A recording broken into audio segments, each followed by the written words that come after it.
Hi అండి, నేను మీ ఈశ్వరి. ఈ వీడియో కనుక మీకు నచ్చినట్లయితే లైక్ చేయండి. లైక్ చేయడం మర్చిపోవద్దు. మీరు లైక్ చేయడం అనేది నాకు చాలా ఇంపార్టెంట్. ఫస్ట్ ఇవనేవి ట్రై మెథడాలజీ అండి. మెథడాలజీ నుంచి నేను కొన్ని బిట్లు రాయడం జరిగింది. మెథడాలజీ బిట్లు కూడా అందిస్తానని చెప్పాను కదా. ఫస్ట్ బిట్ చూసుకున్నట్లయితే ఉపపత్తి రాబట్టే పద్ధతి ఏది? విశ్లేషణ. క్యాలెండర్ ద్వారా లీపు సంవత్సరం అనే భావనను విద్యార్థి స్వయంగా కనుక్కునే పద్ధతి ఏది? క్యాలెండర్ చూసి లీప్ సంవత్సరం ఎక్కడుందో తనంతట తానే కనుక్కునే పద్ధతి ఏది? అన్వేషణ. నెక్స్ట్ వన్, సూచనా పత్రాలు ఉండేవి ఏ పద్ధతిలో ఉంటాయి అని. జవాబు అన్వేషణ, నియోజన, ప్రయోగశాల పద్ధతి. ఈ మూడు పద్ధతుల్లో కూడా సూచనలు ఉంటాయి, సూచన పత్రాలు కూడా ఉంటాయి. చూసుకోండి.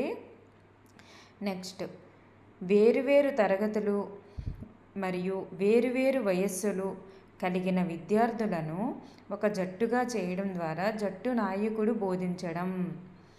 దీన్ని ఏ పద్ధతి అంటారంటే ఏ గ్రూప్ అంటారంటే హెటిరోజీనియస్ గ్రూప్ అని అంటారు. అంటే వేరువేరు తరగతులు ఉంటారు, వేరువేరు వయస్సుల వాళ్ళు ఉంటారు. వేరువేరు తరగతులు అంటేనే వేరువేరు వయస్సులు కదండి. కలిగిన విద్యార్థులను ఒక జట్టుగా చేస్తారు. మన 3rd, 4th, 5th కలిపేసి చూడండి, ఒక్కొక్కసారి మనం జట్టుగా చేస్తాం కదా, అలా అన్నమాట టీచింగ్లో. అలా దాన్ని హెటిరోజీనియస్ గ్రూపు అంటారు. నెక్స్ట్ వన్, సామాన్య ఉద్దీపన తరగతిని ఏమంటారు? సామాన్య ఉద్దీపన తరగతిని భావన అంటారు. సామాన్య ఉద్దీపన తరగతిని భావన అంటారు. తనంతట తాను నేర్చుకోవడం. తనంతట తాను ఇందాక చెప్పుకున్నాం కదండి. ఫస్ట్ క్యాలెండర్ చూసి తనే లీప్ సంవత్సరాన్ని కనిపెట్టడం అన్వేషణ పద్ధతి అని. ఇది అదే, తనంతట తానుగా నేర్చుకోవడం అన్వేషణ పద్ధతి. నెక్స్ట్ వన్, మ్యాపింగ్ అనగా ఏమిటి? అనగానేమి అంటే చాలా వస్తువులను గుర్తుంచుకొని మరొక వస్తువుపై లేదా కాగితంపై గుర్తించగలిగే సామర్థ్యం. చాలా వస్తువులన్నింటినీ గుర్తుంచుకొని వేరొక వస్తువుపై లేదా కాగితంపై గుర్తించగలిగే సామర్థ్యాన్ని మ్యాపింగ్ అంటారు. నెక్స్ట్, సహకార అభ్యసనం అనేది ఈ పద్ధతిలో కలదు. ప్రాజెక్ట్ లేదా ప్రకల్పన పద్ధతి. దీంట్లో సహకార అభ్యసనం ఉంటుంది. మనం ఏదైనా ప్రాజెక్ట్ చేయమని చెప్తే పిల్లలందరికీ వాళ్ళు ఒకరు కావాల్సింది, ఇప్పుడు ఏదైనా చెప్పాము, ఏ ప్రాజెక్ట్ ఇచ్చినా కనుక వాళ్ళు డిస్కషన్ చేసుకుంటారు. నువ్వు ఇది తీసుకొని రా, నేను ఇది తీసుకొని వస్తాను, అట్లా అనమాట. అలా సహకార అభ్యసనం అని చెప్పేసి మళ్ళీ ప్రాజెక్ట్ పద్ధతిలో కనిపిస్తుంది. ప్రాజెక్ట్ పద్ధతికి ఇంకొక పేరు ఏంటంటే ప్రకల్పన పద్ధతి. ఏదన్నా ఒకటే. నెక్స్ట్, కృత్యాల ద్వారా నేర్చుకోవడం అనేది ఏ పద్ధతిలో కనిపిస్తుంది? కృత్యాలు అనేవి ఉంటాయి ప్రాజెక్ట్ పద్ధతిలో. పని చేస్తూ నేర్చుకోవడం కూడా ప్రాజెక్ట్ పద్ధతే. చూడండి, ఇవన్నీ కీవర్డ్స్.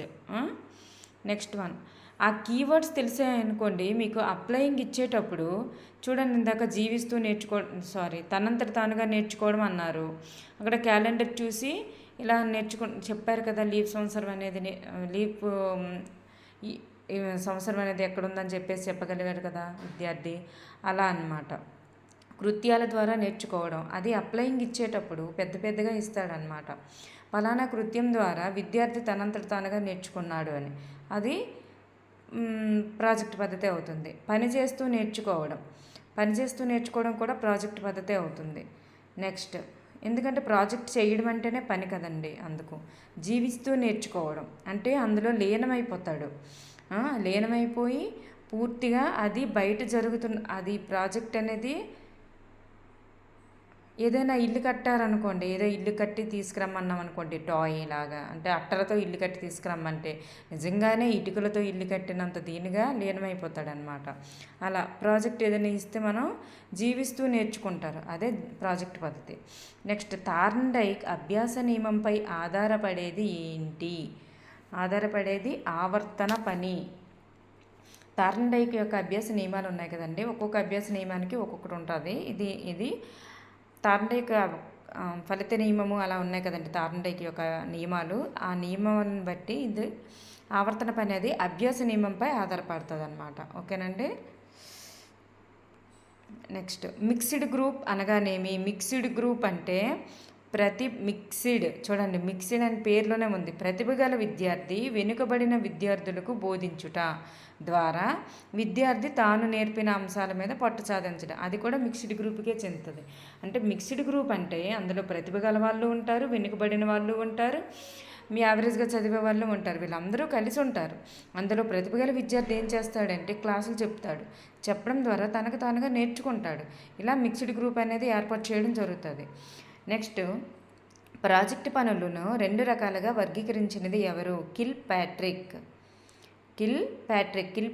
ప్రాజెక్ట్ పద్ధతిని కనిపెట్టింది కూడా కిల్ ప్యాట్రిక్కే, కాబట్టి వర్గీకరించింది కూడా ఆయనే. నెక్స్ట్, ప్రాజెక్టును again repeated that one. Next, homogeneous group అనగానేమి? చూడండి, ఇప్పుడు మనం ఆల్రెడీ మిక్స్డ్ గ్రూప్ చెప్పుకున్నాం, హెటిరోజీనియస్ కూడా చెప్పుకోలేదా? వస్తుంది. హీమోజీనియస్ గ్రూప్ అనేది చెప్పుకుంటున్నాం. ఒకే తరగతి ఒకే వయసులో ఉన్న విద్యార్థులను గ్రూపుగా చేయడమే హీమోజీనియస్. చూడండి, ఒకే తరగతి వాళ్ళు ఉంటారు, ఒకే వయసులో ఉన్న వాళ్ళు ఉంటారు, వీళ్ళని ఏమంటామంటే హీమోజీనియస్ గ్రూప్ అంటారు. అందరూ ఒకలా ఉంటారు హీమోజీనియస్లో, మిక్స్డ్లా ఉంటారు. నెక్స్ట్ వన్, 3 రకాల సామర్థ్యాలున్న విద్యార్థులను గ్రూపుగా చేయడం. చూడండి, మిక్స్డ్ గ్రూప్ అని అనుకున్నాం కదా, ప్రతిభ గల వాళ్ళు, యావరేజ్ వాళ్ళు అండ్ బిలో యావరేజ్ వాళ్ళు అంటే వెనుకబడిన వాళ్ళు, వీళ్ళు ముగ్గురిని కలిపి గ్రూప్గా ఏర్పాటు చేస్తారు కాబట్టి దాన్ని మిక్స్డ్ గ్రూప్ అని అంటారు. 3 రకాల సామర్థ్యాలు ఉన్న విద్యార్థులందరూ కూడా గ్రూప్గా ఉంటారు. నెక్స్ట్, 2 లేదా అంతకంటే ఎక్కువ గుణాలు కలిగి ఉండేటటువంటి భావనని ఏమంటారు? సంక్లిష్ట భావన. నెక్స్ట్ వన్, SUPW యొక్క భావనను నొక్కి చెప్పడమే కాకుండా దాన్నే పని అనుభవం అనే పేరుతో ప్రవేశపెట్టినది ఏది? చూడండి, SUPW కూడా పని చేయడం ద్వారా అలా వస్తుంది అన్నమాట, వర్కింగ్ ద్వారా నేర్చుకోవడమే. కానీ పని అనుభవం అనే వేరొక పేరుతో ప్రవేశపెట్టింది ఏది అంటే NPE 1986. ఓకేనండి, NPE 1986. నెక్స్ట్ బిట్, సాంప్రదాయ పద్ధతులపై ఒక తిరుగుబాటుగా చెప్పుకునే పద్ధతి. సాంప్రదాయ పద్ధతులు అంటే ఒక టీచరు ఒక టెక్స్ట్ బుక్ చూసి చెప్తుండగా విద్యార్థులు నేర్చుకోవడం, లేదు బోర్డు మీద టీచర్ రాస్తుండగా విద్యార్థులు నేర్చుకోవడం, ఇలాంటివన్నీ ఒక సాంప్రదాయ పద్ధతులు. కానీ దాని మీదకి ఒక తిరుగుబాటుగా, అంటే అలా చెప్పకూడదు, ఇలా నేర్పించడం సరైన పద్ధతి కాదని చెప్పి ఒక తిరుగుబాటుగా వచ్చే పద్ధతి ఏదంటే ప్రాజెక్ట్ పద్ధతి. అంటే ప్రాజెక్టులు అనేవి ఇవ్వండి, పిల్లలకి ఇవ్వడం ద్వారా వాళ్ళంతటి వాళ్ళుగా నేర్చుకుంటారనే ఉద్దేశంతో ప్రాజెక్ట్ పద్ధతి అనేది వచ్చిందనమాట. నెక్స్ట్, నిశ్శబ్దమైన పద్ధతుల వలన విద్యార్థులలో విసుగు, అనాసక్తి, స్తబ్దతలను తొలగించే పద్ధతి.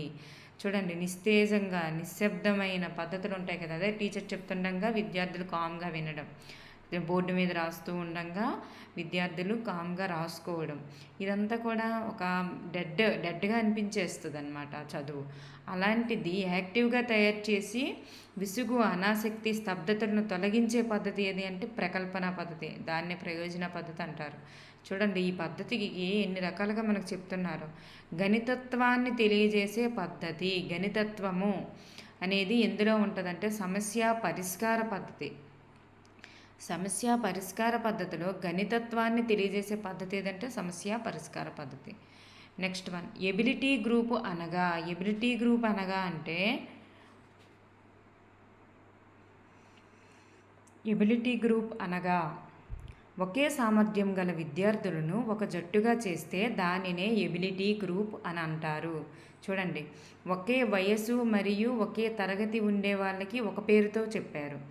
ఇక్కడ మిక్స్డ్ గ్రూపు ఒకటి ఉంది, హీమోజీనియస్ గ్రూప్ అన్నాం కదా, ఒకే తరగతి లేదా ఒకే వయసు గల వాళ్ళని. ఇక్కడ ఎబిలిటీ గ్రూప్ అంటే ఒకే సామర్థ్యం గల విద్యార్థులను ఒక జట్టుగా చేస్తే దాన్ని ఎబిలిటీ గ్రూప్ అని చెప్పారు. ఇలా మెథడాలజీలో మీరు ప్రతిదీ కూడా కొంచెం డిఫరెంట్గా ఆలోచించండి. దాంట్లో ఒక కీ పాయింట్ అనేది ఉంటుంది. ఆ కీ పాయింట్ మీకు డైరెక్ట్గా బిట్ ఏమి ఇచ్చారండి, ఆ కీ పాయింట్ మీరు తెలుసుకోవడం వలన మీకు బిట్ ఒక చదివినప్పుడు కింద ఆప్షన్స్ చూడండి, ఈ బిట్కి ఈ ఆప్షన్ సెట్ అవుతుందా లేదా. ఆప్షన్స్ ద్వారా కూడా బిట్ని మనం చూజ్ చేసుకోవచ్చు. ఈ అన్వేషణ పద్ధతి సెట్ అవుతుందా, అన్వేషణ పద్ధతి యొక్క దాని యొక్క నియమాలు నిబంధనలు ఎలా ఉంటాయి అని చెప్పేసి మీకు గుర్తొచ్చేయాలి.